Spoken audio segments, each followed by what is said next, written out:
This meat grinder and sausage maker is one of my favorite KitchenAid attachments. It attaches really easy to a standard KitchenAid mixer. It works really effectively, and it comes with attachments for both grinding meat and for stuffing sausage casings.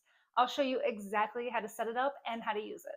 This Favor Kit attachment is made to fit into all KitchenAid stand mixers with this universal pin. It is made out of a really nice heavy duty stainless steel that's very easy to keep clean by hand washing. It has a nice wide chute at the top and a compartment at the bottom that helps grind up the meat. There are a few different things to note when you're assembling this. There is a cap that you need to screw off to clean it.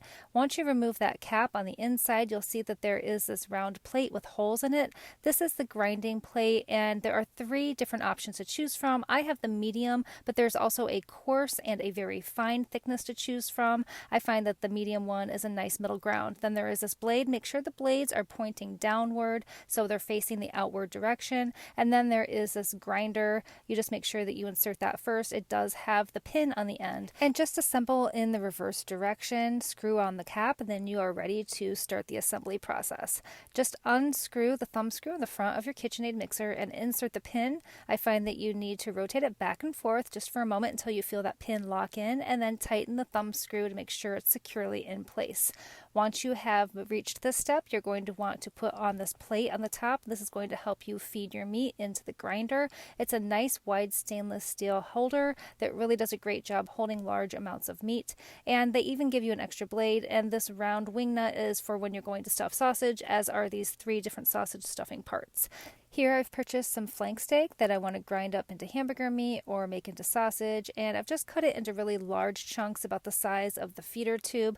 And you can see that as soon as you start feeding it in, freshly ground meat starts coming right out the front. Just put a bowl underneath to catch everything that's falling. And if you need a little bit of extra pressure, you can use a plunger that's attached to just press down gently on the meat, and it will come right through the feeder.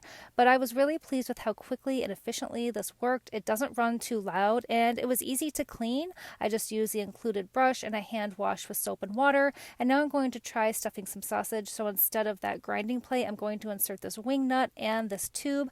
There are three different tubes to choose from depending on the size of your casing, and you're going to just insert it the exact same way, rotating back and forth until you feel that pin lock in, and then just tighten the thumb screw. You're also going to add that stainless steel plate at the top, and you're going to want to make sure that you oil that casing area. When you place your casing on, it will be a lot easier to slip on if it's slightly oiled. I do this after every one or two sausages. I keep my KitchenAid mixer at a slow speed of 2 or 3, and then I just feed handfuls of the sausage mixture through the top chute, and it really worked flawlessly. The sausage started to be dispensed through the end of this tube, and I just kind of held it as the meat was fed through, and I pinched it off when I was finished. I gave it a little twist, and I tied a knot at the end. We made these for dinner, and they turned out absolutely delicious. Now, sometimes when you put your casing on here to make your next sausage, you will get a little bit of an air bubble. It's a really easy solution. Just poke it with a toothpick and continue on with the process, and it will work just perfectly. Meat will not come through that little hole that you poked. Here are two different size sausages using the large and the medium sized attachment. This worked really great. I'm pleased that it's both a grinder and a sausage stuffer. This is a really great attachment for any KitchenAid mixer. Definitely check this one out.